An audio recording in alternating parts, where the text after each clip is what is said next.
اللہ وبرکاتہ۔ الحمدللہ رب العالمین والعاقبۃ للمتقین والصلاة والسلام علی سید الانبیاء والمرسلین وعلی آلہ واصحابہ الطیبین الطاہرین، اما بعد فاعوذ باللہ من الشیطان الرجیم، بسم اللہ الرحمن الرحیم۔ ادعو الی سبیل ربک بالحکمۃ والموعظۃ الحسنہ، صدق اللہ العظیم۔ غوث اعظم بمن بے سر و سامان مدد، قبلہ دین مدد، کعبہ ایمان مدد، بگیردہ پہ بلا افتاد کشتی، ضعیفان شکستہ رات پشتی، بہت کے خواجہ عثمان ہارون، مدد کن یا معین الدین چشتی، مدد کن یا معین الدین چشتی، مدد کن یا معین الدین چشتی۔ پڑھیے الصلاۃ والسلام علیک یا رسول اللہ، الصلاۃ والسلام علیک یا نبی اللہ، الصلاۃ والسلام علیک یا حبیب اللہ، وعلی آلک واصحابک یا نور اللہ، صلی اللہ تعالی علیہ وسلم۔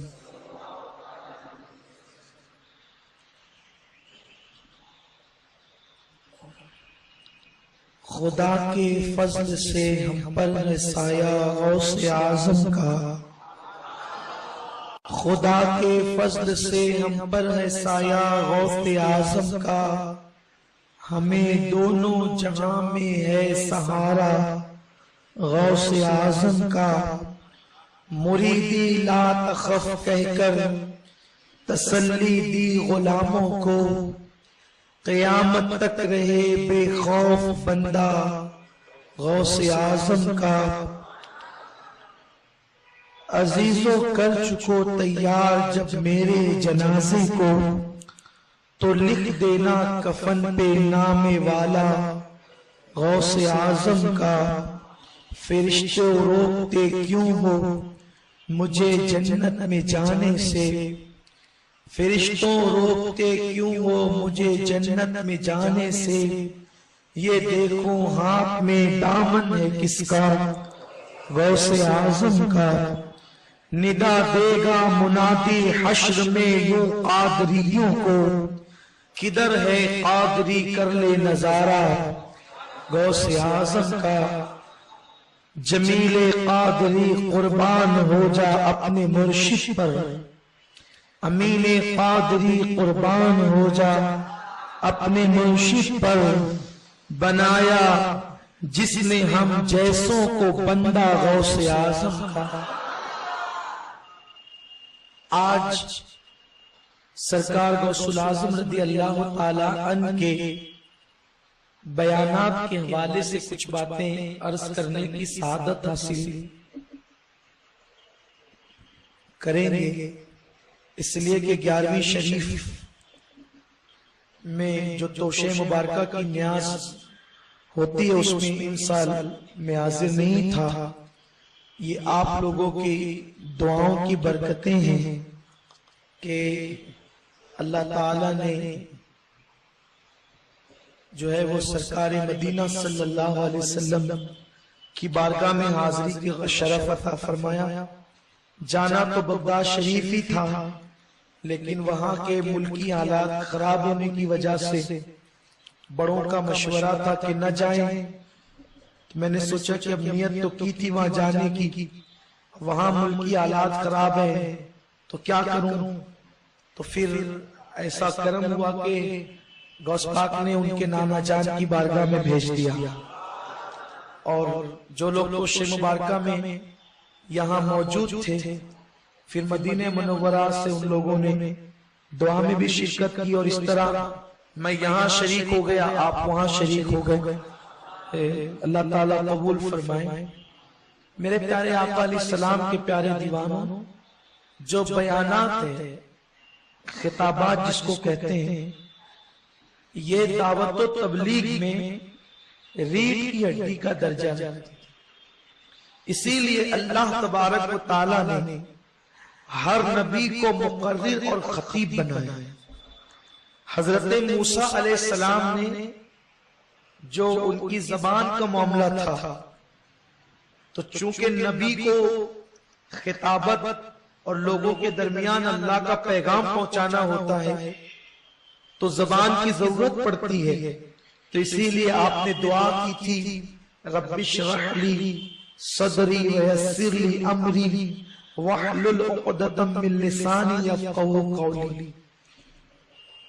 تو اللہ نے ہر نبی کو خطابت کا ملکہ عطا فرمایا، اس کے ذریعے سے انبیاء نے اپنی قوم میں دعوت و تبلیغ کا فریضہ انجام دیا، اور پھر جب سید الانبیاء صلی اللہ علیہ وسلم اس فرش خاک گیتی پر تشریف لائے تو حضور سید عالم صلی اللہ علیہ وسلم نے بھی اپنی امت کو خطاب فرمایا۔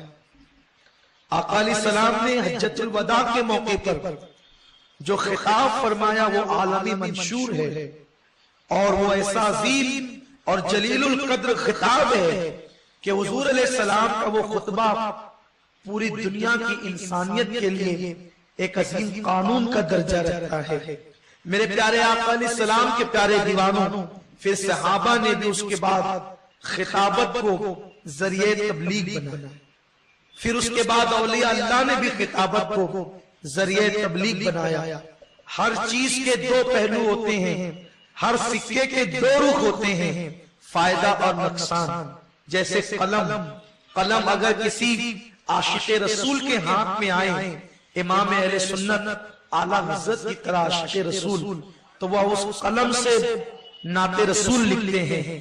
کبھی کہتے ہیں وہی رب ہے جس نے تجھ کو ہمتن کرم بنایا، ہمیں بھیک مانگنے کو تیرا آستاں بتایا۔ کبھی کہتے ہیں واہ کیا جود و کرم ہے شہ بتہا تیرا، نہیں سنتا ہی نہیں مانگنے والا تیرا۔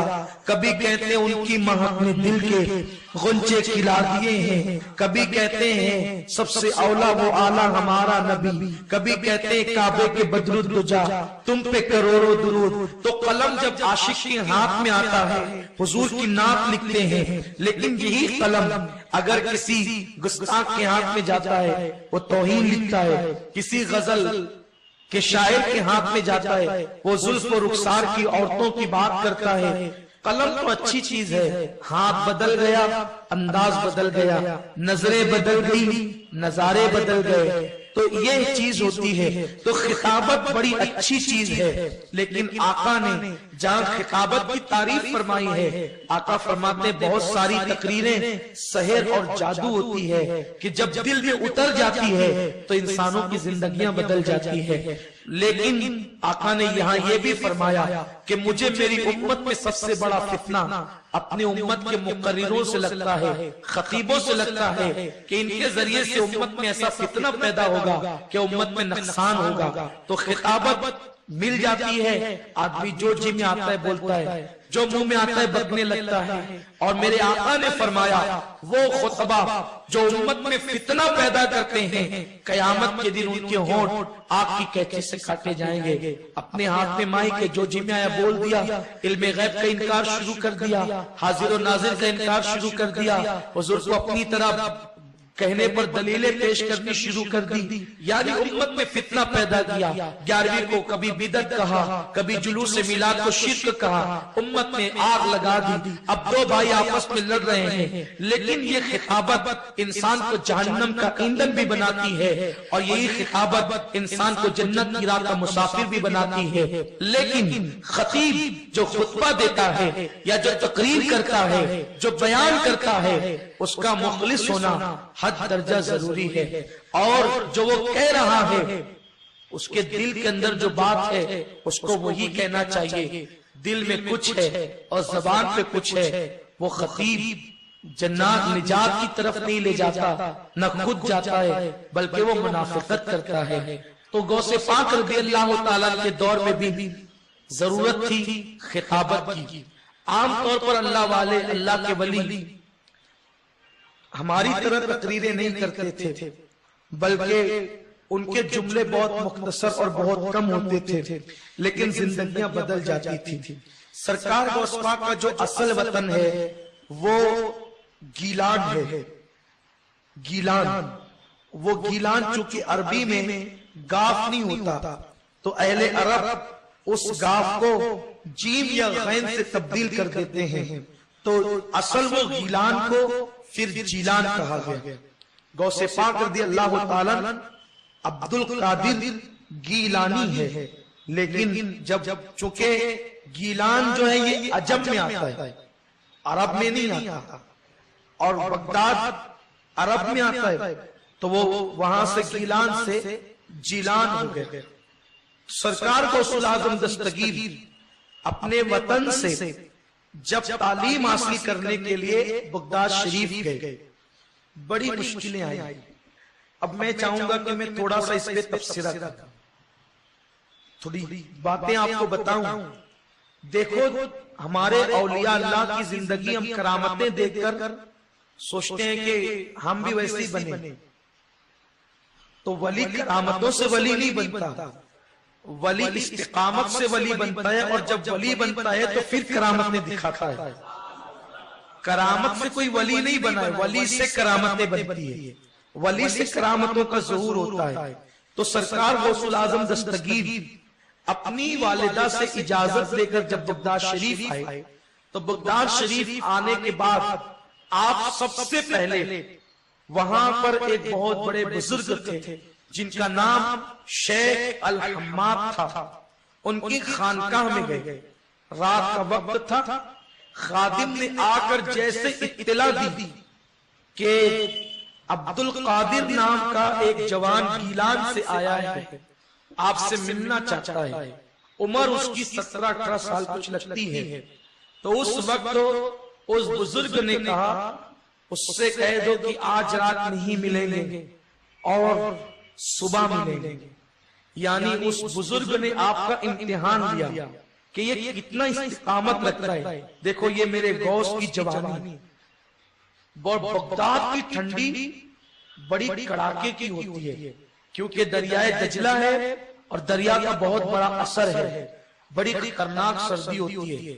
وہ سردی کی برکتوں سے ہم بھی مالا مال ہوئے ہیں، ایسی سردی کہ کمبل میں پڑے رہنے کو جی چاہتا ہے، اتنی ٹھنڈی۔ اور اب تو اونچی اونچی عمارتیں بن گئی ہے تو اتنی ٹھنڈی ہے، جب چھوٹی چھوٹی جھوپڑیاں اور جھوپڑے رہے ہوں گے تو کیسی سردی رہی ہوگی۔ تو آپ اپنی والدہ نے جو چادر دی تھی وہ چادر اوڑھ کر بیٹھ گئے اور اللہ رب العزت کے ذکر میں مصروف ہو گئے۔ اس وقت آپ کو شیطان نے بھی جو ہے وہ ورغلانا شروع، اور آپ پر جب شیطان نے حملہ کیا تو آپ پہ غسل کی حاجت ہو گئی۔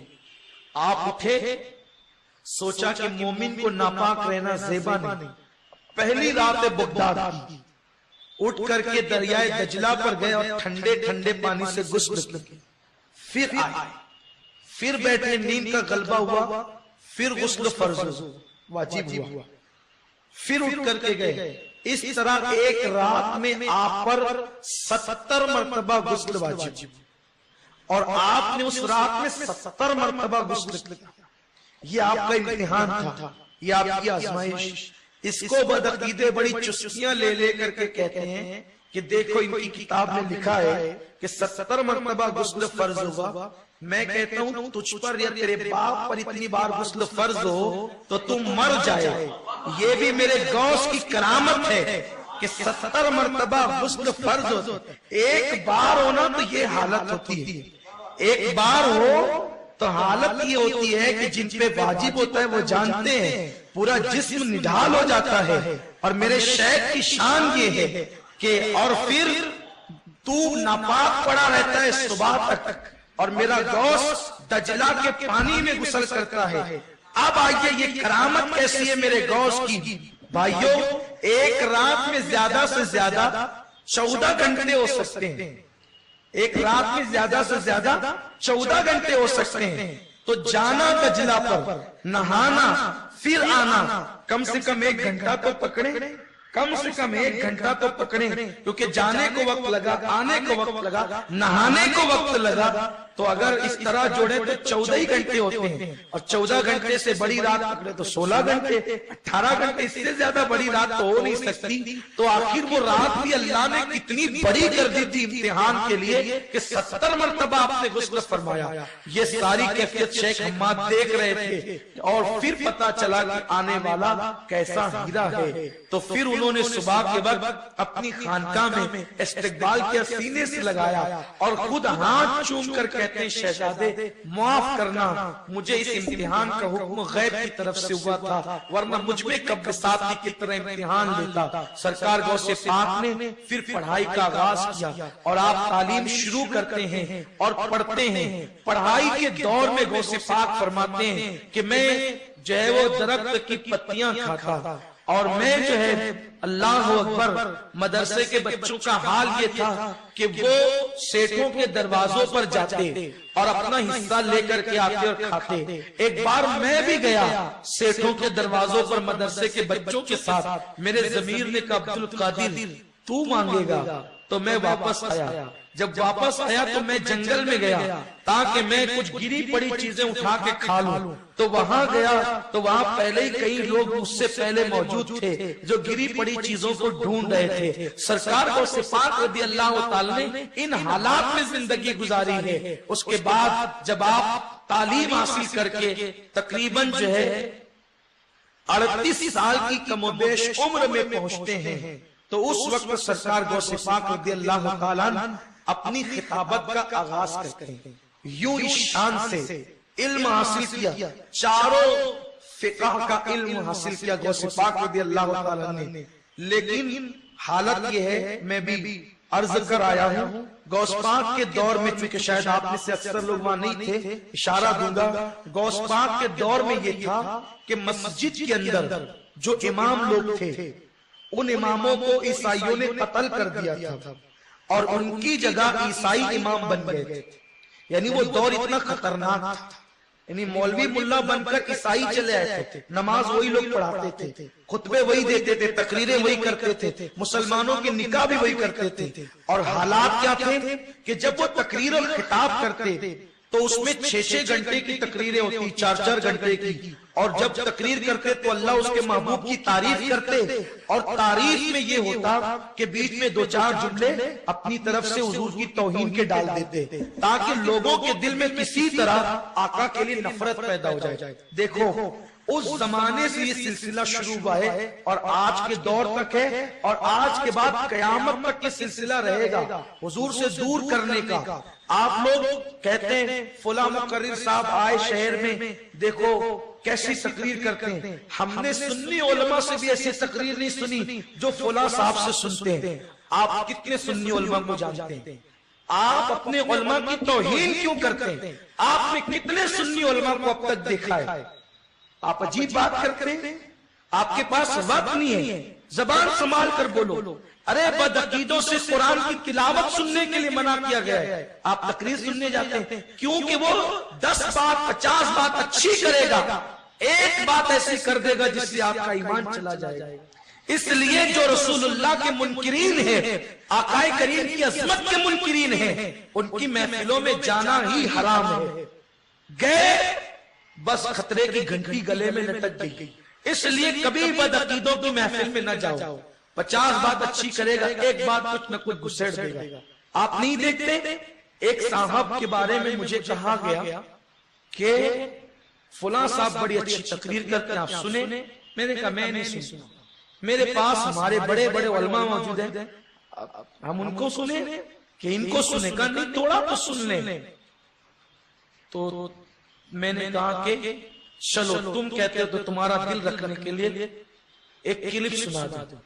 اب وہ کلپ اتفاق سے آئی، میرے غوث کا کرم وہ حدیث پڑھ رہا تھا کہ اللہ کے نبی صلی اللہ علیہ وسلم نے اپنے صحابہ سے کہا اے میرے صحابہ تمہارے بعد جو لوگ آئیں گے وہ میرے بھائی ہوں گے، جو تمہارے بعد لوگ آئیں گے وہ میرے بھائی ہوں گے، اور وہ ایسے لوگ ہوں گے کہ میرے دیدار کو اتنا ترجیح دیں گے کہ دنیا کی ساری نعمتیں دولتیں میرے دیدار کے سامنے ان کو ہیچ لگے گی، یعنی میرے مجھ سے اتنی محبت کریں گے۔ آقا کہتے ہیں کہ وہ میرے بھائی ہوں گے، اور پھر اس نے اب اپنی طرف سے گھسیڑا اور بات کی کہ دیکھو حضور نے ہمارے لیے کہا کہ ہم حضور کے بھائی ہیں۔ یہ بات حضور نے نہیں کہی لیکن اس نے اپنی طرف سے ڈال دیا، اور صحابہ نے کہا یا رسول اللہ کیا ہم لوگ آپ کے بھائی نہیں ہیں؟ تو آقا کریم صلی اللہ علیہ وسلم نے کہا تم میرے صحابی ہو، تم میرے بھائی نہیں ہو، میرے بھائی وہ لوگ ہوں گے جو تمہارے بعد آئیں گے اور مجھ پہ بن دیکھے ایمان لائیں گے۔ میں نے کہا چلیے ایک بات تو ایسی کہہ دی کہ لو آپ اپنے دام میں صیاد آ گیا۔ صحابہ کہتے حضور ہم آپ کے بھائی نہیں، تو حضور کہتے نہیں تم میرے بھائی نہیں ہو۔ تو پھر یہ جو تقویت الایمان میں لکھا ہے کہ وہ آدم کی اولاد ہونے کی وجہ سے ہم سے پہلے پیدا ہوئے تو ہمارے بڑے بھائی ہیں، تو جب وہ صحابہ کے بھائی نہیں ہوئے تو پھر آدم کی اولاد ہونے کی وجہ سے ہمارے بھائی کیسے ہوئے؟ یہ تو ایک بات ہوئی۔ اچھا آقا جو کہہ رہے ہیں کہ جو تمہارے بعد آئیں گے وہ میرے بھائی ہوں گے، اور پھر کہتا ہے دیکھو حضور ہمارے بھائی ہیں، کس کے بھائی ہیں ہاتھ اٹھاؤ، اور پھر مجمع سے ہاتھ اٹھواتا ہے۔ یہ میں نے کہا دیکھو یہی توہین ہے جس کو تم تعریف سمجھ رہے ہو نا، کہ وہ تو حدیث ہے نا کہ حضور نے بھائی کا۔ میں نے کہا پاگل سن، اگر کوئی پیر اپنے مرید کو شفقت کی وجہ سے کہے کہ تو میرا بھائی ہے تو اس کو شکر کرنا چاہیے، پیر کی ذرہ نوازی ہے، بندہ نوازی ہے، کرم نوازی ہے۔ پیر بڑھ کے بولے گا آج سے آپ میرے پیر صاحب نہیں، اب آپ میرے بھیا ہو گئے، یہی ہوگا؟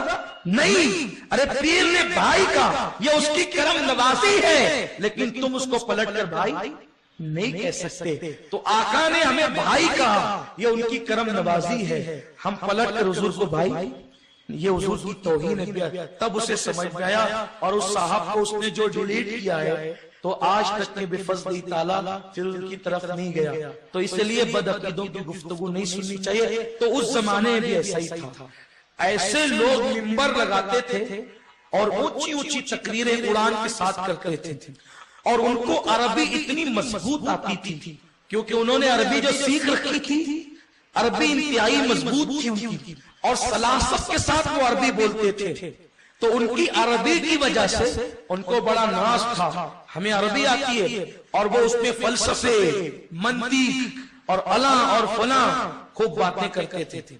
غوث پاک سوچتے تھے کہ میں عربی نہیں ہوں، میں تو عجم سے آیا ہوں، تو میں کیسے تقریر کروں گا؟ تو کیا ہوا؟ ایک دن غوث پاک نے خطاب کیا، اور آپ نے جب خطاب کیا تو آپ کے خطاب پر لوگوں نے نکتہ چینی کی۔ آپ نے سوچا اب میں تقریر نہیں کروں گا، اب میں خطاب نہیں کروں گا، اور آپ غمگین ہوئے، گھر گئے، سوئے تو آپ کے خواب میں آقا تشریف لائے۔ فرمایا بیٹے عبدالقادر تم تقریر کیوں نہیں کرتے، تم خطاب کیوں نہیں کرتے؟ اس کے نانا جان آپ سن رہے ہیں توحید نیٹ ورک اسلامک آواز، Tawheed network international Islamic YouTube channel. تو فرمایا کہ اپنا منہ کھول۔ غوث پاک کہتے ہیں کہ جب میں نے خواب دیکھا تو میرے خواب میں حضور بھی آئے تھے اور علی مرتضیٰ بھی آئے تھے، تو جب میں نے منہ کھولا تو آقا نے 7 مرتبہ میرے منہ میں اپنا لعاب ڈالا، اور پھر مولا علی سے کہا علی تم بھی ڈالو، تو علی مرتضیٰ نے 6 مرتبہ ڈالا۔ میں قربان اے مولا تیری عظمت پر، مولا تیری عظمت پہ قربان، کسی کے خواب میں بھی آ کر کے ادب سکھا جاتے ہو کہ حضور نے 7 مرتبہ ڈالا تو علی مرتضیٰ نے 7 کیوں نہیں ڈالا؟ تو علی بتا رہے 7 ڈالوں گا تو لوگ مجھے 7 سمجھنے لگیں گے، اگر 7 ڈالوں گا اگر میں سات ڈالوں گا تو لوگ مجھے سات سمجھنے لگیں گے. تو علی نے 6 مرتبہ ڈال کر بتایا علی چچا کا بیٹا ہو کر بھی نبی کے برابر نہیں. 6 مرتبہ ڈالا تاکہ ایک کم میں پیچھے ہوں، ایک قدم پیچھے. تو یارو وہ علی ہو کر کے جب حضور کے پیچھے پیچھے چلتے ہیں تو آج کسی کو جو ہے وہ کیا حق پہنچتا ہے کہ حضور کے برابر کھڑے رہنے کا. اپنی طرح حضور کو کہنا مطلب اعلان نبوت کرنا ہے. نبوت کا در پردہ اعلان ہے. کیوں؟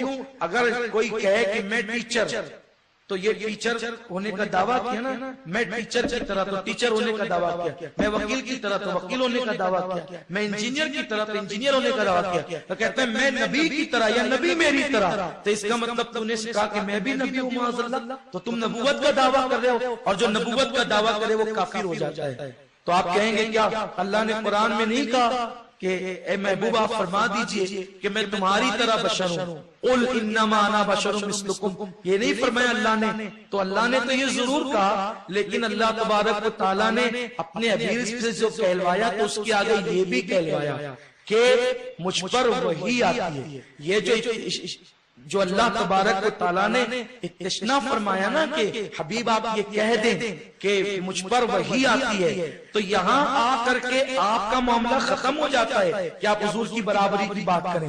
اور نبیوں کو بشر کہنا بطور توہین یہ کفر ہے. نبی بشر ہوتے ہیں لیکن ان کو بشر کہنا بطور توہین یہ کفر ہے، ایمان ہاتھ سے چلا جاتا ہے. بہرحال یہ ایک الگ عنوان ہے، کبھی انشاءاللہ اس پر اللہ نے چاہا تو بڑی سیر حاصل گفتگو کریں گے اور انشاءاللہ اس کے ایک ایک معاملات کو سامنے رکھ کر کہیں گے. اور قل انما انا بشر مثلکم کا حقیقی اور صحیح مفہوم کیا ہے انشاءاللہ وہ ایک دن آپ تک ضرور پتہ چلے گا.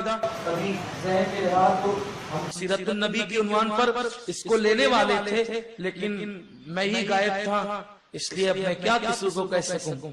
آپ تو آتے ہی رہتے ہیں، اللہ آپ کو جزائے خیر عطا فرمائے. اور باہر میرے رہنے کی وجہ سے مرکز سے میں غائب ہو جاتا ہوں، لیکن آپ سے پھر بھی کہتا ہوں کہ آپ آتے رہیں، آپ اپنا نقصان نہیں کریں. اب الحمدللہ مفتیان کرام، علماء کرام، مبلغین کی ایک بڑی ٹیم ہے. ہم رہے نہیں رہے، گفتگو ماشاءاللہ ایک سے ایک ہوتی ہے اور بہت اچھی گفتگو ہوتی ہے، اس لیے جو ہے وہ اپنی آمد میں کمی نہ کریں. تو سرکار غوث پاک کے منہ میں 7 مرتبہ آقا نے لعاب ڈالا اور 6 مرتبہ مولا علی نے لعاب ڈالا. غوث پاک کہتے ہیں میں صبح اٹھا تو میرے منہ میں تقریر ایسے آتی تھی جیسے لوگوں کے منہ میں قے آتی ہے، یعنی روکنے سے نہیں رکتی ہے نا، تو ایسے میرے منہ میں تقریر آتی تھی. اور فرماتے ہیں بندہ اس وقت تک تقریر نہ کرے. اب یہاں جو خطابت کی بات کہنا چاہتا ہوں یہ خطابت کیا ہے، خطابت کیا ہے؟ فرماتے ہیں جب تک کہ علم چھلکنے نہ لگے اس وقت تک بندہ تقریر نہ کرے، اس وقت تک بندہ تقریر نہ کرے. کہ میں اپنے منہ پہ ہاتھ رکھتا تھا، اپنے منہ پہ ہاتھ رکھتا تھا لیکن میرا منہ رکتا نہیں تھا، حتیٰ کہ میں مدرسہ قادریہ میں بیٹھ گیا. میں مدرسہ قادریہ میں بیٹھ گیا اور میں نے تقریر شروع کی. جس وقت میں نے گفتگو کا آغاز کیا اس وقت میرے سامنے چند لوگ تھے اور فرماتے ہیں پھر لوگ بڑھتے گئے، محفلیں سجتی گئی، بڑھتے گئے. ایک وقت آیا کہ میرا مدرسہ پورا بھر جاتا تھا. پھر فرماتے ہیں ایک وقت آیا کہ جامع مسجد بھر جاتی تھی. پھر فرماتے ایک وقت آیا کہ وہ منبر اٹھا کر ہمیں عیدگاہ لے جانا پڑا اور پھر وہاں میری تقریریں ہونے لگی. سرکار غوث پاک کی تقریروں کا حال یہ، ہم لوگ تقریر نہیں کرتے، مقرر نہیں ہیں، ہم لوگ ناقل ہیں. جو ان لوگوں سے سنا، جو بڑوں سے سنا بس وہی نقل کر دیا. تقریر تو وہ لوگ کرتے تھے، اللہ اکبر، وہ مقررین تھے. جب کہتے تھے سرکار غوث پاک کے خطاب کی اثر آفرینی کا عالم یہ تھا کہ جب آپ کہتے نا الحمدللہ تو آپ 2 مرتبہ کہتے تھے. ایک مرتبہ کہتے تھے الحمدللہ، پھر رک جاتے تھے، پھر کہتے تھے الحمدللہ اور پھر خطبہ شروع کرتے تھے. تو جب پہلی مرتبہ الحمدللہ کہتے تھے تو روئے زمین کے سارے ولی بادب ہو کر بغداد کی طرف کان لگا دیتے تھے. کچھ پاگل لوگ چینل شروع کر کے انگلش میں تقریر کر کے سوچتے ہیں ہم کو اتنے ملکوں میں سنا جاتا ہے. او پاگل، تو کوٹ پینٹ پہن کر کے قرآن کی آیتیں صحیح نہیں پڑھ پاتا، ہمیں اتنے ملکوں میں سنا جاتا ہے. سیٹلائٹ کی بھیک پر تو نے اتنے ملکوں میں سنا دیا تو کیا سنایا؟ 900 سال پہلے میرے غوث نے بغیر سیٹلائٹ کے سنا، اور تو اہرے گہروں کو سناتا ہے میرے غوث کی تقریر ولی سن. اور یہ غوث کی شان خطابت ہے. 2 مرتبہ پہلی بار کی الحمد میں جو ہے وہ سارے ولی روئے زمین کے ادھر مخاطب ہوتے تھے. اور صرف ولی ہی نہیں، اس زمانے میں بہت بڑے عالم تھے، جنات کے عامل. جنات نے جا کر کے کہا آپ نے جنات کا عمل کیا ہے، اس ٹائم سے لے کر اس ٹائم تک آپ عمل مت کرنا، ہم میں سے کوئی نہیں آ سکتا. اس عامل نے کہا ہم نے عمل کیا ہے، محنت کی ہے، عمل جب کریں گے تمہیں آنا پڑے گا، وظیفہ جب کریں گے تمہیں آنا پڑے گا. وہ کہتے ہیں ہم نہیں آئیں گے. کیوں نہیں آؤ گے؟ کہا اس لیے کہ اس ٹائم میں غوث پاک کے خطاب کی محفل سجتی ہے اور دنیا کے سارے جنات میرے غوث کا خطاب سننے کے لیے جاتے ہیں. سرکار غوث پاک کی ایک محفل میں 70 ہزار کا مجمع ہوتا تھا. 70 ہزار لوگ ہوتے تھے اور 400 قلمکار ہو کر غوث پاک کا خطاب لکھتے تھے. اللہ اکبر. اس کتاب کی شان یہ تھی، نہ مائک تھا نہ کوئی ظاہری ذریعہ تھا. پہلے بیٹھنے والا جیسے قریب سے شان سے سنتا تھا، آخری بیٹھنے والا بھی اسی شان سے سنتا تھا. اور جب آپ تقریر کرتے عیسائی آتے تو مسلمان ہو جاتے، فاسق و فاجر آتے تو مسلمان. یہ تقریریں ہوتی ہیں. ہم تو تکرار کرتے ہیں، نقل کرتے ہیں. تقریر وہ ہے جو دل بدل دیتی ہے، خطاب وہ ہے جو زندگیوں میں انقلاب پیدا کر دیتے ہیں. خطاب وہ ہے آنے والے کی دل کی دنیا کو سجا دیتے ہیں. کاش اللہ ہمیں ان کا خطرہ عطا کر دے تو ہماری بگڑی بن جائے. اللہ اکبر. محفل میں آ کر جاہل نہیں، اولیاء علماء بڑے بڑے لوگ آتے تھے، اور کچھ لوگ وہ بھی آتے تھے جو غوث پاک سے عداوت رکھتے تھے. ایک مرتبہ کا واقعہ ہے کہ علامہ ابن الجوزی، یہ ابن الجوزی وہ بزرگ ہیں جن کو غوث پاک سے کچھ اختلاف تھا. دیکھو ایسا ہے نا کہ ایک دور میں جو لوگ ہوتے ہیں نا تو زمانے کی وجہ سے کچھ آپسی اختلاف ہو جاتا ہے، کیونکہ لوگ ادھر ادھر لگاتے ہیں تو ہوتے ہی ہیں. اور اختلاف جو ہوتا ہے وہ زندوں میں ہوتا ہے، مردوں میں تو نہیں ہوتا. کبھی ہماری جماعت کے بہت بڑے مفکر بزرگ کہتے ہیں کہ آپ نے کبھی مردوں کو لڑتے دیکھا؟ قبرستان میں مردے کبھی نہیں لڑتے، زندہ ہی لڑتے ہیں. لیکن اگر اختلاف ہو تو اختلاف تعمیری ہونا چاہیے، تقریبی نہیں ہونا چاہیے. اختلاف ہو علمی ہونا چاہیے، ذاتی نہیں ہونا چاہیے. اختلاف ہو اللہ کا خوف بیچ میں ہونا چاہیے، نفس پرستی نہیں ہونا چاہیے. تو اختلاف ہو گیا تھا. اب غوث پاک کو تو جو وہ کسی سے لینا دینا ہی نہیں تھا. غوث پاک ہیں، بے نیاز نبی کی بے نیاز اولاد ہیں، تو کچھ نہیں. ان کو کچھ خلجان تھا کہ وہ عبد القادر صاحب تو صوفی آدمی ہیں اور انہیں کیا علم ہوگا، اور وہ تو فقیر آدمی ہیں، اور ہم تو یہاں کے پڑھے، ہم تو وہاں کے پڑھے ہیں، اتنے شیوخ سے علم حاصل کیا ہے. یہ ساری چیزیں تھیں. دیکھو کبھی کبھی علم آتا ہے نا وہ تکبر بھی لاتا ہے. اس لیے کہ جو معلم الملائکہ تھا اللہ نے قرآن میں اس کے لیے کہا واسطبر. علم آتا ہے تو تکبر لاتا ہے، اور جب تکبر نہیں آتا ہے انکساری آتی ہے تو پھر ولایت لاتا ہے. علم وہ پھل لاتا ہے ولایت کے کہ جس کی طرف آدمی توجہ نہیں کر سکتا. اس لیے علم پر آدمی کو غرور نہیں کرنا چاہیے. جب معلم الملائکہ شیطان ہو سکتا ہے غرور کی وجہ سے، تو پھر دوسروں کی کیا ہے؟ لوگوں کا حال ہے. دیکھو اللہ کو عاجزی اور تواضع پسند ہے. تو ابن الجوزی جو تھے ان کو یوں تھا کہ مجھے بہت علم ہے کہ میں نے بہت سے شیوخ سے پڑھا ہے اور عبد القادر صاحب نے چند لوگوں سے پڑھا ہے بس. مدرسہ قادریہ میں جو ہے وہ انہوں نے تعلیم حاصل کی ہے. حالانکہ وہ مدرسہ قادریہ بعد میں قادریہ ہوا. پہلے وہ جو مدرسہ تھا وہ نظامیہ کہلاتا تھا. بغداد معلیٰ کا جو مدرسہ تھا اس کا نام نظامیہ تھا، اور اس لیے کہ اس کو قائم کیا تھا نظام الملک نے، جو بادشاہ کا بڑا معتمد اور معتبر تھا، اس نے قائم کیا تھا. تو اس لیے اس کے نام سے اس کو نظامیہ کہتے تھے. بعد میں وہ قادریہ ہو گیا.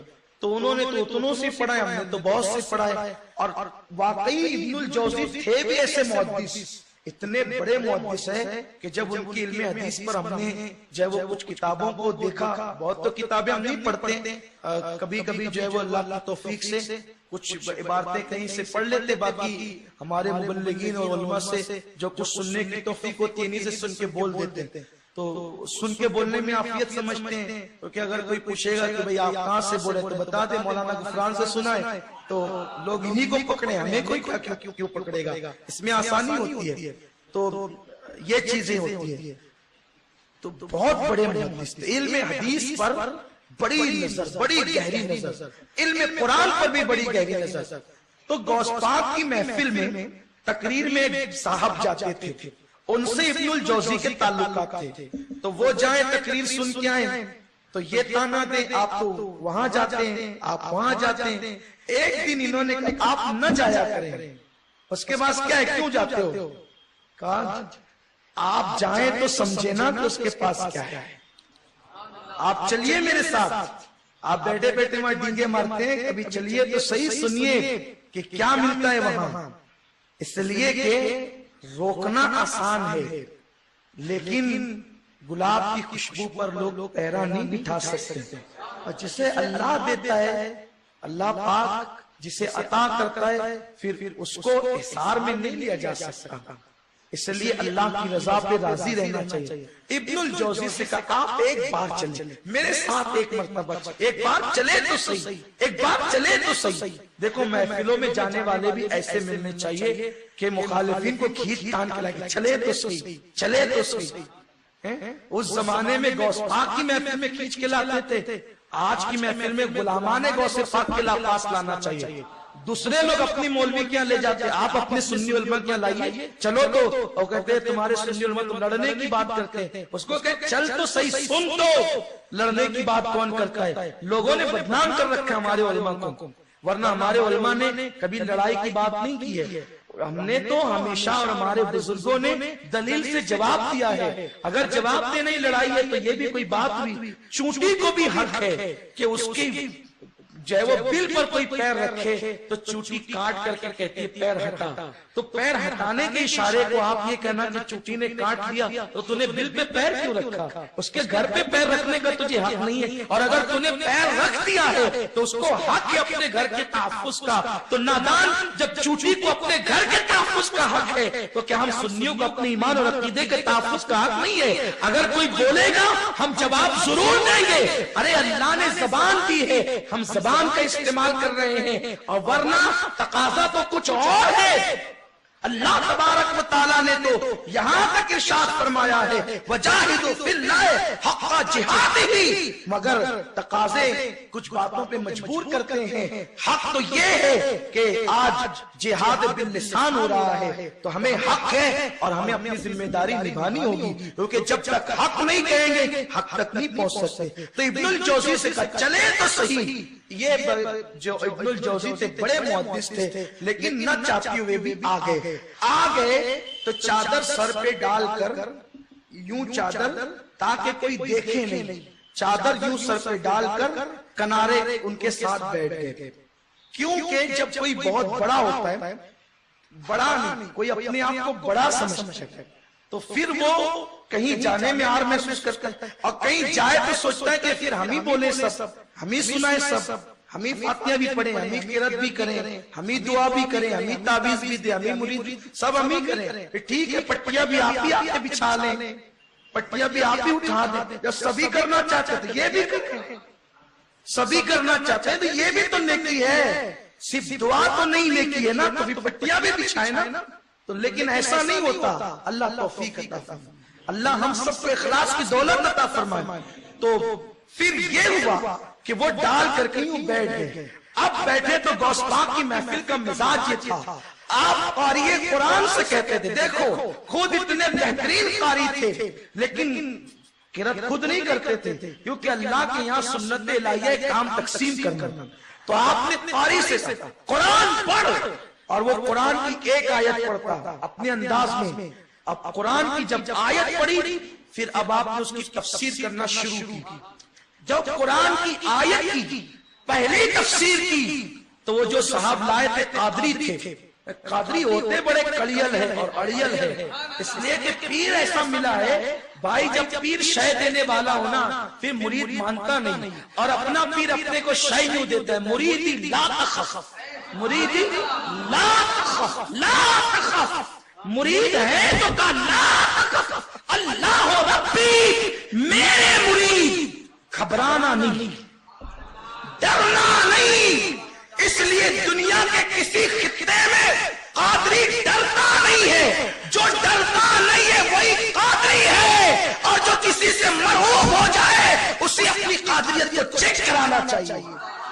قادریت وہ ہے کیا دبے جس پہ حمایت کا ہو پنجہ تیرا، شیر کو خطرے میں لاتا نہیں کتا تیرا. اور زندگی پہ لعنت ہے جو کسی بدعقیدے کے خوف سے صلح کلیت پر گزر جائے. ارے زندگی تو وہ ہے کیا دبے جس پہ حمایت کا ہو پنجہ تیرا، شیر کو خطرے میں لاتا نہیں کتا تیرا. تجھ سے در سے سخت اور سخت سے ہے مجھ کو نسبت، میری گردن میں بھی ہے دور کا ڈورا تیرا.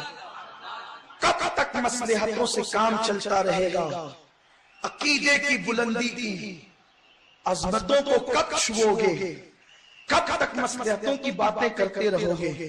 ہاں مصلحت نہیں بلکہ حکمت کی بات کرو. ادعو الی سبیل ربک بالحکمہ والموعظۃ الحسنہ، لوگوں کو بلاؤ اللہ کی طرف اچھی دعوت اور حکمت کے ساتھ. بلاؤ اچھی دعوت کے ساتھ، جب آ جائیں حکمت سے سناؤ. آ جائیں حکمت مصلحت پسندی سے نہیں، حکمت سے سنا. یعنی اپنی جو بات ہے وہی کہو لیکن اس کو بہت اچھے پیرائے میں کہتے. یہ طریقہ ہے.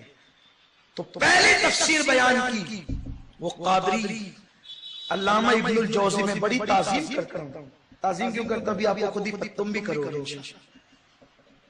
جب پہلی تفسیر بیان کی نا تو نکتہ تو نکتہ، اور غوث پاک کی تقریر لوگ کپڑے پھاڑ دیتے تھے. تقریر سن کے کپڑے پھاڑ دیتے تھے، چیخ مار کر روتے تھے، بے ہوش ہو جاتے تھے، کبھی کبھی لوگ مر جاتے تھے. تقریر کا عالم یہ تھا، اثر آفرینی کا عالم یہ تھا، کپڑے پھاڑنے. پہلی تفسیر بیان کی تو اس قادری نے کہا جانتے ہو، تو انہوں نے ہاں بھی کہنا پسند نہیں کیا، سر ہلا کے کہا جانتا ہوں. معلوم جو تھا جانتا ہوں. پھر دوسری تفسیر، پھر انہوں نے دیکھا، پھر کہا یہ بھی جانتا ہوں. تیسری تفسیر یہ بھی جانتا ہوں. 7 تفسیر تک انہوں نے کہا جانتا ہوں. 8 پہ کہا جانتا ہوں. 9 پہ کہا جانتا ہوں. 10 پہ کہا جانتا ہوں. 11 پہ کہا جانتا ہوں. اس ایک آیت کی جب 12ویں تفسیر شروع کی میرے غوث نے گردن جھکی. وہ قادری نے دیکھ کر کہا آپ کچھ نہیں کہتے. پھر 12ویں بھی نہیں، 13ویں، 14ویں، 15ویں، 16ویں، ایک آیت کی 17ویں، 18ویں، 19ویں، 20ویں، 21ویں، 12 کے بعد گردن نیچے ہے اور آنکھیں پھٹی جا رہی ہے. ہم تو پوری زندگی پڑھ کے 11 پہ رک گئے، یہ 11ویں والا 11 سے شروع ہوتا ہے. ہم 11 پہ رکتے ہیں، یہ 11 سے شروع ہوتا ہے، 11 سے آغاز ہوتا ہے. اللہ اکبر. 21ویں بیان کی اور 21ویں بیان کر کے کہتے ہیں یہ تو بہت کم ہے، وقت کم ہے. وقت نہیں ہے، یہ اپنا آپ کا معاملہ نہیں کہ جہاں مضمون ختم ہو گیا ٹائم ختم. اگر ٹائم ہوتا تو اور بولتے، ورنہ یہ نہیں کہتے تقریر ختم. وہ لوگ نے کہا وقت ختم، ٹائم کم ہے، اس لیے 21 بس ابھی تو بہت باقی ہے. ارے اب قال کو چھوڑو. قال مطلب اس نے یہ کہا، اس نے یہ کہا، اس نے یہ لکھا، اس نے یہ لکھا. قال کو چھوڑو، اب حال کی طرف آؤ. جب یہ کہا قال کو چھوڑو، حال کی طرف آؤ، تو اب تک کہ وہ مجلس واس تھی. جب کہا حال کی طرف آؤ، تب وہ مجلس حال کی مجلس، وقت کی مجلس، سرور کی مجلس، کیف کی مجلس، پردوں کے اٹھنے کی مجلس، دلوں کے بدلنے کی مجلس، زندگیوں کے تبدیل ہونے کی مجلس، تقدیروں کے بدلنے کی مجلس، عروج کی مجلس، بلندی کی مجلس، ولایت کی مجلس، قطبیت کی مجلس، رجال الغیب کی مجلس، اصحاب غیب کی مجلس. وہ مجلس بدل گئی، کپڑے پھٹے، چلانے لگے، لوگ رونے لگے. مجمع دم بخود تھا. ابن الجوزی اس قادری کے پاس سے اٹھ کے عبد القادر کے پاس.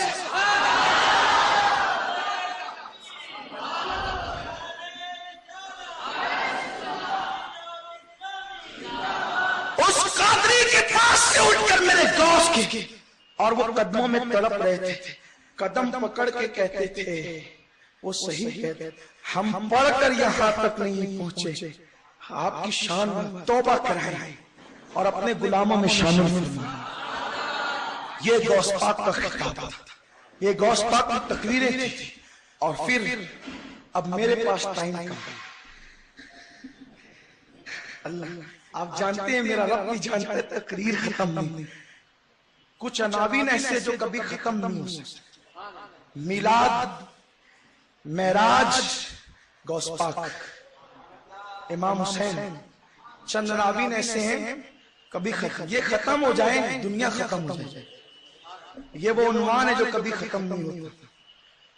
لیکن چونکہ 11:15 بجے مرکز کا اجتماع ختم ہو جانا چاہیے اور 5 منٹ بڑھ گئے ہیں. میں نے تو شاید مرکزی نعت والے کی بھی حق تلفی کی. کس کا تھا؟ کس کی مرکزی؟ ہم آپ فرما دیں تو میں نے حق تلفی کی.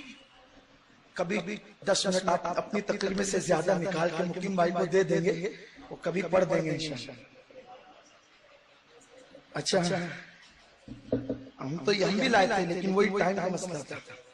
جی جی حافظ صاحب کی فرمائش ہے کہ مدینہ منورہ سے جب ہم وطن آ رہے تھے ایک نعت لکھی تھی، تو اس کو تحت میں پڑھ کے سنانے کا پلان تھا. احباب کی فرمائش تھی، آخر میں سنا دوں گا. بہرحال وقت ختم ہوتا ہے. تو غوث پاک کی محفل وہ محفل ہوا کرتی تھی، لوگ بدل جاتے تھے. اور حال یہ تھا، ایک مرتبہ سرکار غوث پاک کی محفل میں دیکھا کہ تقریر شروع ہوئی، بادل جم گئے اور بارش شروع ہوئی. غوث پاک نے کہا یوں دیکھ کر، اللہ میں ان کو تیرے لیے جمع کرتا ہوں اور یہ بارش سب کو منتشر کر دیتی ہے. بس اتنا کہنا تھا کہ بارش تھم گئی. ایک مرتبہ تقریر کر رہے تھے، ایک چیل جو وہ چی چی کرتے ہوئے گزری، جب غوث پاک کے سر پہ آئی 2 ٹکڑے ہو کر کے گر گئے. آپ اٹھے، تقریر بند کی، اٹھے اور اٹھنے کے بعد جوڑا چھوڑ دیا. وہ چیل پھر پرواز کرنے لگی. تو اختتام پیاس کر رہا تھا، شاید آپ نے سنا بھی ہوگا، غوث پاک کی محفل وہ محفل ہوتی تھی جس میں شرکت کرنے کے لیے اللہ کے پیارے حبیب تشریف لاتا، آقا تشریف لاتا. ایک مرتبہ یوں ہوا کہ چلے وہ تو آپ نے سنا ہی ہے کہ آقا نے جو ہے وہ شرکت کی، لیکن اشارہ دے کر کے بس گزرتا ہوں، یہ دوسری طرف آتا ہوں. کیونکہ سردی کے موسم میں اکثر ایسا ہوتا ہے کہ تقریر سنتے سنتے مقرر اتنی لمبی کر دیتا ہے کہ کبھی پیشاب کی حاجت ہو جاتی ہے، پیشاب لگنے لگتی ہے. تو اب عنوان اتنا اچھا چل رہا ہے، جائے کیسے؟ چلے عنوان اگر اچھا نہیں چل رہا ہو تو اٹھنے سے ڈر لگے کہیں مولانا ڈانٹ نہ دے کہ کہاں جا رہے ہو، تو کیا جواب دیں گے؟ ضرورت بھی ہے واہ رے میرے غوث تیری عظمتوں پر تقریر کر رہے تھے شیخ علی ابن ہندی کو حاجت لگی پاخانے کی، بیت الخلا کی حاجت لگی، تقریر کرتے کرتے اپنی چادر اٹھائی اور ان کے سر پہ ڈال دیا، تقریر کرتے کرتے ڈال دیا چادر۔ ہم کس غوث کے ماننے والے؟ خدا کی قسم جس کو غوث کا دامن مل گیا خوش نصیب، اور جگہ مانگ کے ملتا ہے وہاں بغیر مانگے ملتا ہے۔ اللہ نے جو عنایتیں دی نا، جو کرم کیا میرے غوث کو، خصوصی کرم، وہ محبوب سبحانی ہے، اللہ نے ان کو محبوب بنایا، محبوب خدا کا بھی محبوب ہے اور خدا کا بھی محبوب ہے۔ حاجت ہے، ہمیں نہیں پتا کس کو کیا حاجت ہے، اس لیے اپنے طور پہ بولے جا رہے ہیں، جب تک جی میں آئے گا بولیں گے، لیکن پبلک تو بیچاری محبت کرتی ہے، لوگ آپ کی محبتیں سنتے رہتے ہیں، کبھی کبھی حاجت ہوتی ہے، ان کو تھی پاخانے کی حاجت، اور بیٹھتے تھے بالکل غوث پاک کے قدموں میں، منبر کے پاس قریب بیٹھتے تھے۔ آقا نے اٹھایا اور ڈال دی چادر، چادر ڈالی تو شیخ علی ابن ہندی نے اپنے آپ کو ایک جنگل میں پایا، وہ بھی دریا کے کنارے۔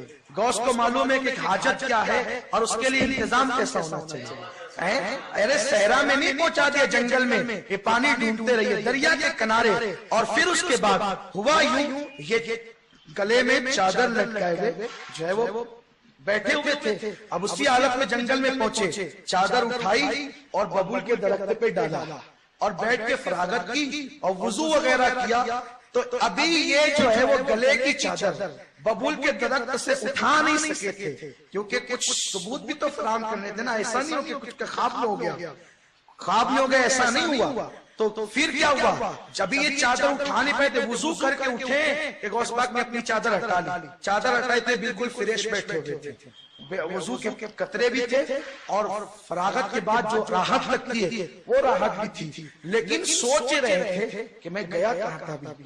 تو پھر خیال آیا کہ گھر سے جب آیا تھا محفل میں تو چادر ڈال کے آیا تھا، چادر کہاں گئی؟ تو یاد آیا کہ میں تو ببول سے اٹھایا ہی نہیں۔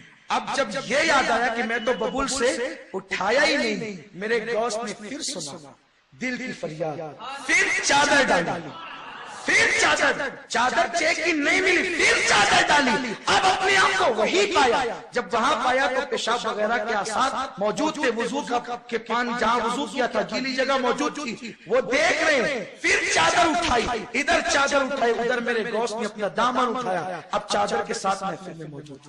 یہ غوث پاک کی محفل تھی، یہ غوث پاک کی محفلوں کا عالم تھا، اللہ اکبر۔ اور کبھی کبھی کوئی سو بھی جاتا، وہی سو گئے، شیخ علی ابن ہندی سو گئے۔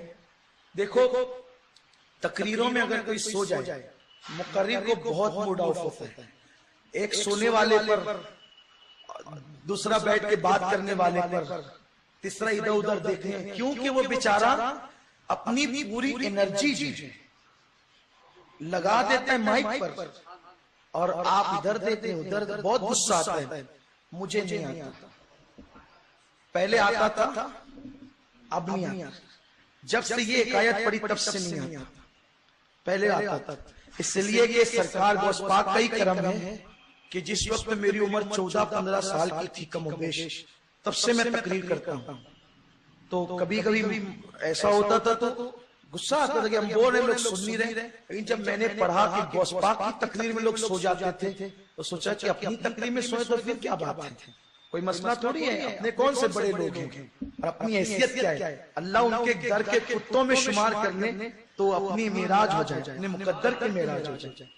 تو اس لیے کہ ان کا بن جانا بہت بڑی بات ہے، ان کے جو غلام ہو گئے، وقت کے امام ہو گئے۔ تقریر چالو تھی اور شیخ علی ابن ہندی سو گئے۔ اب سو گئے تو ہوا یہ کہ میرے غوث نے تقریر بند کر دی، خطاب ہی بند کر دی، اور جا کے ان کے سامنے دست بستک کھڑے ہاتھ۔ اب غوث پاک کسی مرید اور خلیفہ کے سامنے ہاتھ باندھ کے کھڑے ہو جائیں، کیا حال ہوگا؟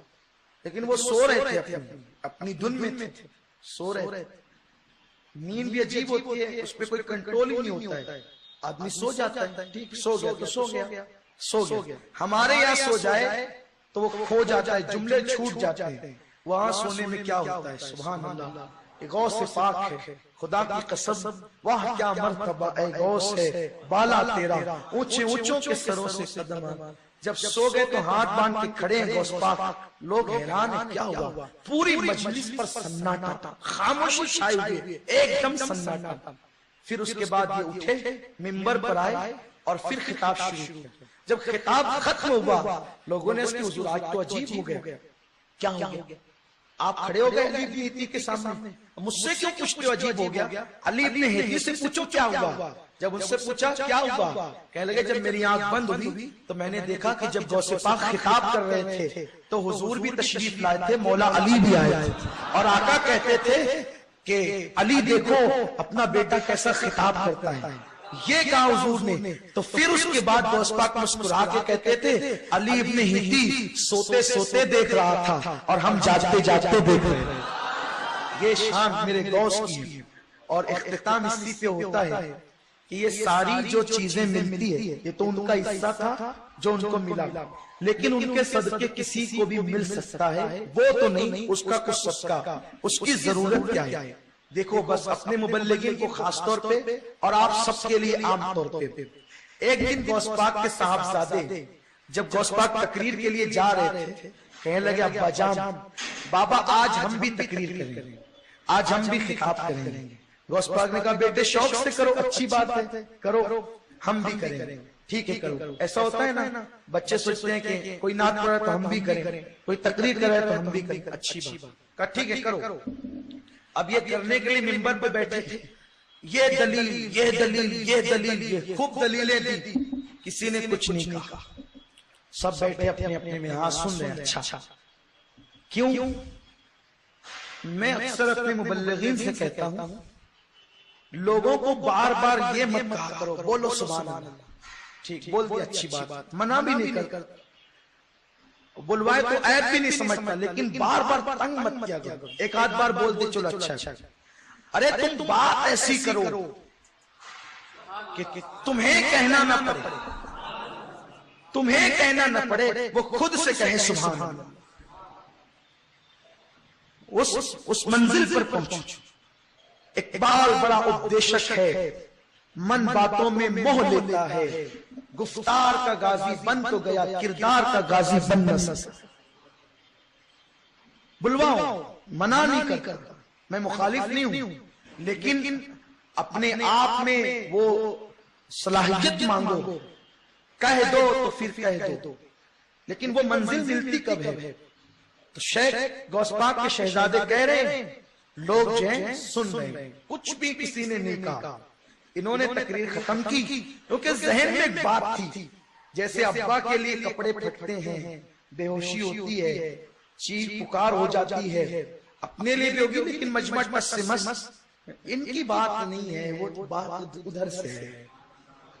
جب تار چھڑتے ہیں, انگلیاں جب تار پہ بیٹھتی ہے آواز پھر خود نکلتی ہے. کوئی تار کو چھیڑے نا, تار چھیڑے, وہ فن تو جانو.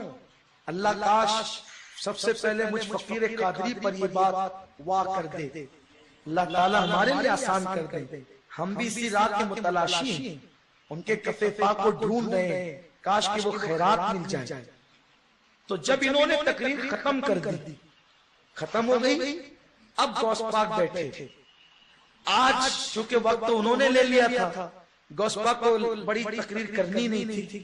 آپ بیٹھے اور بیٹھ کر کے کہا یارو ایک چھیکا ہے. چھیکا سمجھتے ہیں, چھیکا سمجھتے ہیں, پہلے گھروں میں 4 رسی والا, وہ جو اپنے لوم کا ڈورا ہوتا ہے نا, وہ ڈورے سے 4 ڈورے ہوتے تھے اور ٹوکری ہوتی تھی. ٹوکری کو 4 ڈوروں سے یا 3 ڈوروں سے باندھ دیا جاتا تھا, اور بلی کے دھاک سے اس سے چھپانے کے لیے یا چوٹیوں کے خوف سے عورتیں اس میں دودھ رکھتی تھی. ایسے بیچوں بیچ ٹنگا کر. جھوپڑے تھے جب مالیگاؤں میں, اکثر چھوٹے چھوٹے مکانات تھے, تو فریج کا اتنا دور نہیں تھا. جس وقت ہم لوگ بہت کم عمر تھے, جو بچے انہوں نے تو شاید نہیں دیکھا ہوگا, اس لیے میں تشریح کر رہا ہوں. چھیکا, چھیکا کسے کہتے ہیں؟ وہ چھیکا ہوتا تھا. کبھی کبھی برتن میں سوراخ کر کے اس کو باندھا جاتا تھا, وہاں دودھ رکھتے, اور کبھی کبھی مائیں بچوں کے خوف سے رکھتی تھی دودھ, بچے آ کر کے نہ پی جائے یا گرا نہ جائے. اس زمانے کا وہ سمجھ لو فریج کا قائم مقام تھا. کہ وہاں محفوظ رہتا تھا. تو غوث پاک کہتے ہیں چھیکا، اس زمانے سے نا چھیک، اور بلکہ دور رسالت میں بھی اس کا ثبوت ملتا ہے چھیکے کا. بہت سی روایتیں ہیں اس پر، کبھی وہ بھی ایک الگ عنوان انشاءاللہ. تو غوث پاک کہتے ہیں ایک چھیکا ہے، چھیکے کے اندر دودھ رکھا ہوا ہے، بلی دودھ سونگتے ہوئے آئی، کیونکہ بلی کو اس کی جو ناک ہے وہ بڑی مضبوط ہے، وہ سونگ لیتی ہے، سونگ کر آتی ہے. تو بلی دودھ سونگ کر کے آئی، اس نے دیکھا اور وہ چھیکے پہ جھپٹی. جب چھیکے پہ جھپٹی دودھ کے لیے تو چھیکا ٹوٹا، دودھ بھی گرا، چھیکا بھی گرا اور بلی بھی گری. فرماتے یہی حالت تمہاری دنیا کی لالچ کی ہے اور یہی گرنا تمہارا آخرت کا ہے. بس یہ چند جملے کہے، اس میں کیا ہے؟ اس ایک دم سادہ سے جملے، بس چھیکا، بلی، دودھ، دنیا اور آخرت، اور یہی تمہاری دنیا اور آخرت کی مثال ہے. لوگ اٹھ کے کھڑے ہو گئے، چیخنے لگے، لوگ گر کر مرنے لگے، بے ہوش ہونے لگے، کپڑے پھٹنے لگے. محفل ختم ہوئی، والد کے ساتھ غوث پاک کے ساتھ ان کے صاحبزادے جانے لگے. رستے میں کہتے ابا، بلی، چھیکا، دودھ، دنیا، آخرت، کیا بات ہے، کتنے سادے جملے. ہم نے تو دلیل کے انبار لگائے، کسی نے سبحان اللہ تک نہ کہا. چھیکا، بلی، دودھ، دنیا اور آخرت، 5 جملے کہا. پوری محفل میں ایک ہنگامہ مچ گیا. کہا بیٹا یہ منزل تمہیں بھی ملے گی، تم تقریر کرتے ہو نا دنیا سے داد لینے کے لیے، ہم تقریر کرتے ہیں نا یار کو منانے کے لیے. یہ فرق ہے، یہ اللہ وہ دن لائے. آج ہمارے یہاں اس پر بہت گفتگو ہو رہی ہے، تقریریں مؤثر نہیں ہوتی، قلمکار ہمارے لکھ رہے ہیں تقریریں مؤثر نہیں ہوتی، یہ نہیں ہوتا، وہ نہیں ہوتا. میں کہتا ہوں جس تقریر میں نذرانے تقریر سے پہلے طے ہو جاتے ہیں، 25,000 بینک میں ہمارے کھاتے میں ڈالو، پھر آئیں گے اتنا دے دو، پھر آئیں گے ارے تو مقرر ہے کہ بھکاری ہے، بھیک مانگ رہے تو نبی کا نائب بنتا ہے، بھیک مانگ رہے. مانگنا حرام ہے. ہمارے امام سیدی اعلیٰ حضرت رضی اللہ تعالیٰ نے لکھا ہے، فرماتے تھے کہ محفل میلاد میں اگر کوئی نعت خان نعت پڑھے اور اس کو 2 لڈو ملے اور وہ سوچے کہ میں نعت خواہوں اس لیے مجھے 2 لڈو ملے، فرماتے یہ 2 ہی لڈو اس کی نعت خوانی کا بدلہ ہو گئے، اب آخرت میں اس کو کوئی صلہ نہیں ملے گا. یہ نعت پڑھنے اگر کھڑے ہوں تو یہ میں ببانگ دوال کہتا ہوں، جس شیر پہ نذرانہ زیادہ آتا ہے اسی کی تکرار ہوتی ہے. اللہ سب کی بات نہیں کرتا، کچھ اللہ والے لوگ بھی ہیں، یہ حالات اسی کی تکرار ہوتی ہے. آپ حضور کے لیے پڑھ رہے ہیں، پیسے کے لیے پڑھ رہے ہیں، ارے پیسہ کیا ہے، پیسہ کیا ہے؟ یہ تو نچنیوں کو بھی ملتا ہے، ناچنے والی عورتوں کو ہی ملتا ہے. تجھے ملا تو کیا ہوا، تو نے نچنیاں سے بڑھ کر کیا کام کیا ہے؟ ارے یار کو بنا، یار کو، اللہ اس کے محبوب کو راضی کر تاکہ آخرت میں تیرے کام آ جائے. ہاں اگر کوئی خوش ہو کر دیتا ہے، آپ لالچ نہیں کرتے تو دینا بھی سنت اور لینا بھی سنت. تحدو تحبو، ہدیہ دو محبت بڑھے گی. آپ میں لالچ نہیں ہونا چاہیے. اگر آپ نے تقریر کرنے کے بعد بیٹھتے ہوئے اتنی تمنا کر لی آج میری تقریر لوگوں کو اچھی لگ گئی، ختم، بس ختم.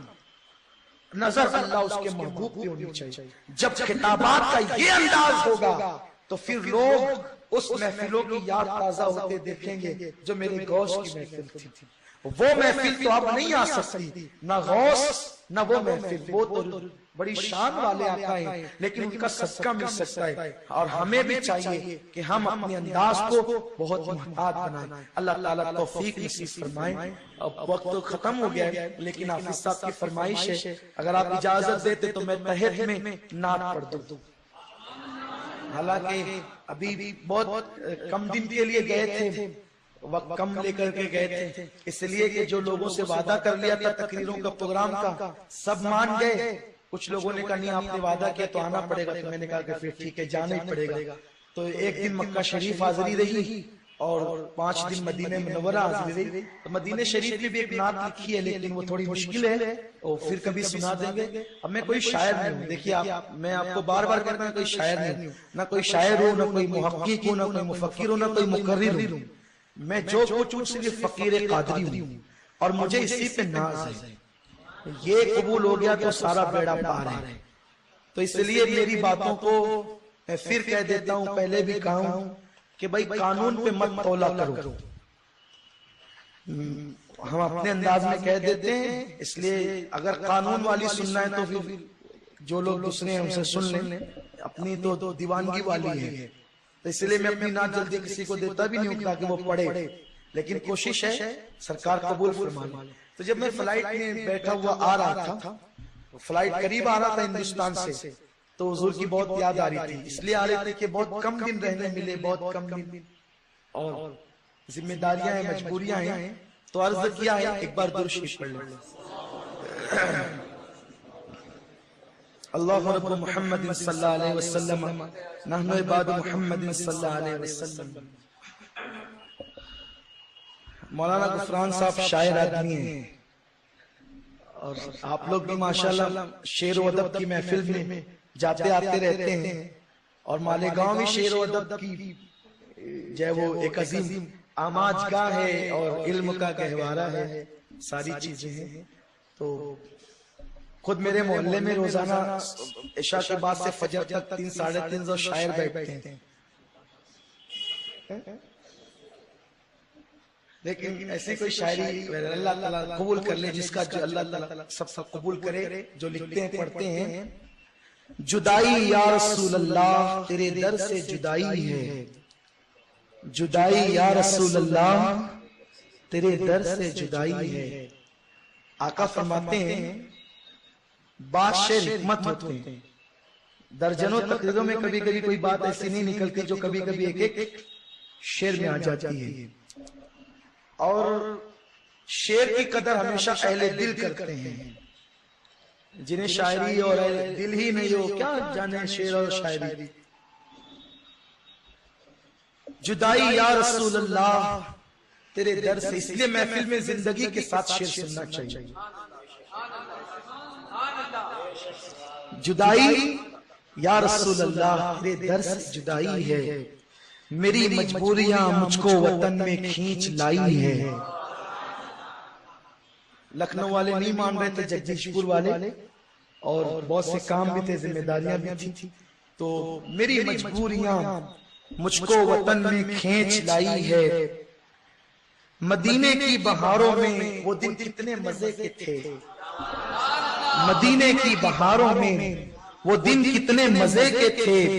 خزاں لگتا ہے اب جیسے یہ کیسی آفت آئی ہے, خزاں لگتا ہے اب جیسے یہ کیسی آفت آئی ہے. فقیر کی عادت ہے میں جب بھی جاتا ہوں تو سنہری جالیوں کے سامنے بہت کم ٹھہرتا ہوں. دن بھر میں یعنی 24 گھنٹے میں صرف 2 بار جاتا ہوں سامنے سے اور سلام پیش کر کے. میری ہمت ہی نہیں ہوتی کہ میں کیسے نہیں اپنے آپ کو نہیں وہاں ہمت نہیں پاتا.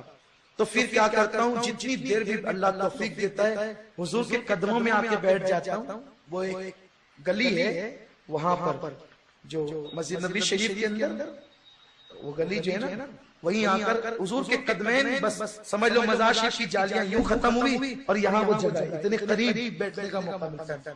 تو وہی جو حضور سے عرض معروض کرنی ہوتی ہے کرتے ہیں. تو وہی ذہن میں منظر آ رہا تھا تو عرض کیا تھا, تمہارے در پہ رہتا تھا تمہیں دکھ درد کہتا تھا, تمہارے در پہ رہتا تھا تمہیں دکھ درد کہتا تھا.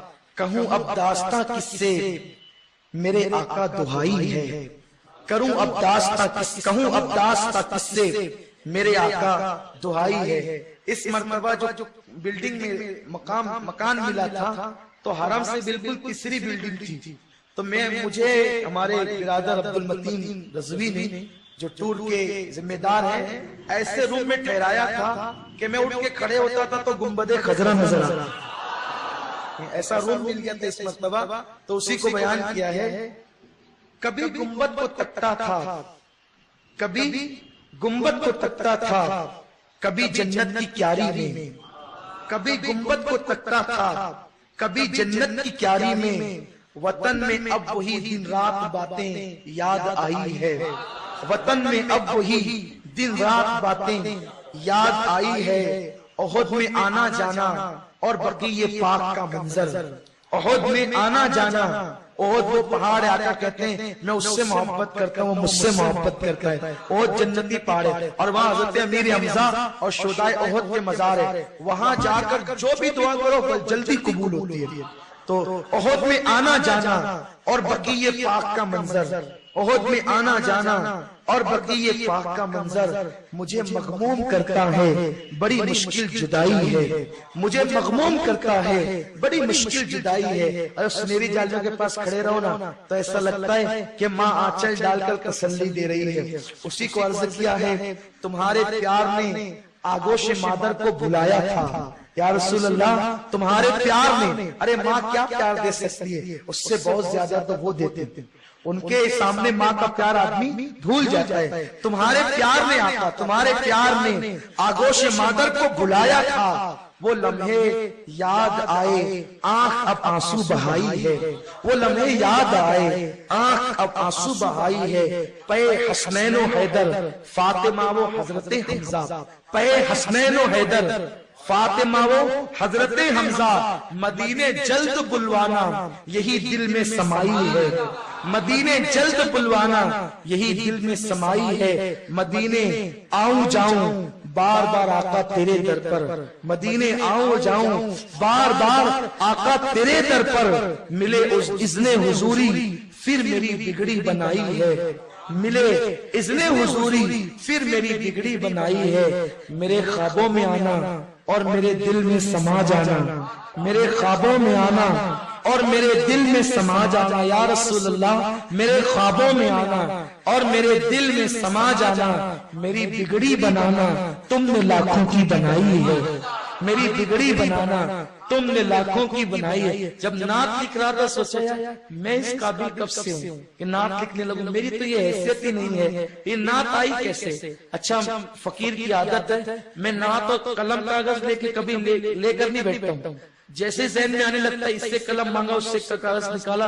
اور لکھا 5-7 منٹ میں تیار ہو، یعنی لکھ لے کر کے بیٹھنے کو مجھے الجھن سے ہوتی ہے، یعنی یہ سیدی اعلیٰ حضرت کی خیرات ہے، غوث پاک کا صدقہ ہے، تو یہ نعت بھی جو ہے وہ صرف 5 سے 7 منٹ میں تیار ہوئی، تو اس وقت ذہن میں آ رہا یہ تیار کیسے ہو گئی، اس میں اپنا کوئی کمال نہیں۔ اب سنیے عرض کیا ہے، کہاں میں اور کہاں مدحت تمہاری یا رسول اللہ، کہاں میں اور کہاں مدحت تمہاری یا رسول اللہ، کہاں میں اور کہاں مدحت تمہاری یا رسول اللہ، کرم سے آپ کے کرتاس پہ یہ نعت آئی ہے، کرم سے آپ پہ کرتاس پر یہ نعت آئی ہے، میں پاپی ہوں میں عاصی ہوں مگر کس کا تمہارا ہوں، میں پاپی ہوں میں عاصی ہوں مگر کس کا تمہارا ہوں، میرے آقا کرم، میرے آقا کرم تجھ میں تو عیبی کی سمائی ہے، میرے آقا کرم تجھ میں تو عیبی کی سمائی ہے۔ اور مکتے میں عرض کیا ہے کہ امین قادری کو ایسا دیوانہ بنا دینا، امین قادری کو ایسا دیوانہ بنا دینا، اویس پارسا نے جیسی الفت تیری پائی ہے، اویس پارسا نے ایسی الفت جیسی الفت تیری پائی ہے۔ تقبل اللہ، قبول فرمائے اللہ، آپ سب کو اللہ جزائے خیر عطا فرمائے، وما علینا الا البلاغ۔ اور ایک اہم اعلان جو ہے وہ سن لیں، پہلے حضور سرکار علیہ السلام پنجتن پاک غوث پاک کے نام پر، غریب نواز کے نام پہ فاتحہ پڑھنے، سورہ فاتحہ، الفاتحہ الی حضرت النبی الکریم علیہ افضل الصلاۃ و اکمل التسلیم وابنہ الکریم الغوث العظم۔ الحمد للہ رب العالمین الرحمن الرحیم مالک یوم الدین، ایاک نعبد و ایاک نستعین، اهدنا الصراط المستقیم صراط الذین انعمت علیہم غیر المغضوب علیہم ولا الضالین، آمین۔ بجائے سید المرسلین علیہ افضل الصلاۃ والتسلیم وعلی آلہ واصحابہ وابنہ الکریم الغوث العظم الجیلانی اجمعین برحمتک یا ارحم الراحمین۔ خوشخبری یہ ہے کہ 16 اور 17 اپریل کو جو اپنا اجتماع مالیگاؤں میں طے ہوا ہے 16 کو جمعرات ہے عورتوں کے لیے، 17 کو جمعہ مردوں کے لیے۔ انشاءاللہ ملک کے علماء بھی آ رہے ہیں اور باہر کے ملک کے علماء بھی آ رہے ہیں انشاءاللہ، اور اللہ اس کے رسول نے چاہا مالیگاؤں کے لوگ تو رہیں گے اور پورے ہندوستان بھر سے لوگ اس میں شریک ہوں گے انشاءاللہ۔ جگہ کا جو تعین ہوا ہے وہ الحمدللہ 99% ہو چکا ہے۔ جگہ دارالعلوم حنفیہ سنیہ کے پاس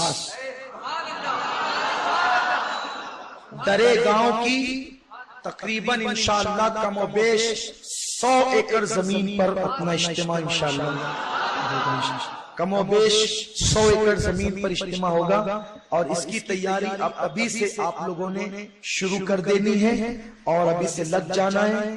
وہ دن جو 17 اپریل کا دن ہوگا، اس دن سارے سنی مسلمان کہاں ہوں گے؟ درے گاؤں دارالعلوم حنفیہ سنیہ کے پاس، ٹھیک ہے انشاءاللہ۔ اب اس کی تیاری میں لگ جائیں۔ آپ کیسے تیاری کر سکتے ہیں؟ میٹنگیں اور میٹنگ وغیرہ کا آغاز ہوگا۔ ابھی تو سفر جو میں نے لوگوں سے وعدے کیے، حضرت جو تاریخیں دے رکھی ہے اس کو نپٹا کر آنے کے بعد سفر میٹنگیں شروع ہوگی، اور انشاءاللہ تبارک و تعالی پورے شہر میں انشاءاللہ سیدی اعلیٰ حضرت کی نسبت سے 125 چوک اجتماعات ہوں گے اجتماع کی تیاری کی، اور شرکائے بدر کی نسبت سے 313 کارنر میٹنگیں ہوگی انشاءاللہ۔ تو یہ سلسلہ بہت جلد شروع ہونے والا ہے، اور اس میں آپ سب کے تعاون کی مدد کی ضرورت ہے۔ دیکھو آپ لوگ پہنچیں گے تو میٹنگیں بھی ہوگی اور پروگرام بھی ہوگا۔ آپ یہ سوچیں گے کہ ہر پروگرام میں سید صاحب رہیں، بتاؤ ممکن ہے؟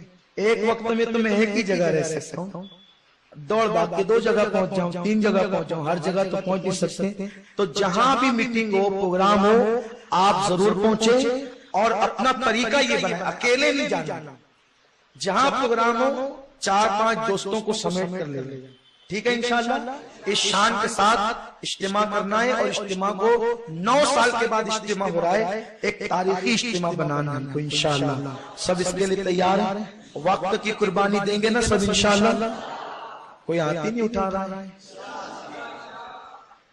یار، میری سنی قوم کو بھی بولنا پڑتا ہے، اتنے بولے تو مت بنو یار۔ اللہ سب کو توفیق عطا کرے۔ گراؤنڈ پر بھی کام کرنا انشاءاللہ، ہم لوگ میزبان ہیں اور سب کام انشاءاللہ ہوں گے۔ اللہ آپ سب کو سلامت رکھے، جزائے خیر عطا فرمائے۔ اب لوگ پوچھے تھے جگہ کہاں، جگہ کہاں، تو جگہ کا بھی فائنل ہو گیا ہے، اب اس کی تیاری میں لگ جائیں۔ السلام علیکم ورحمۃ اللہ وبرکاتہ۔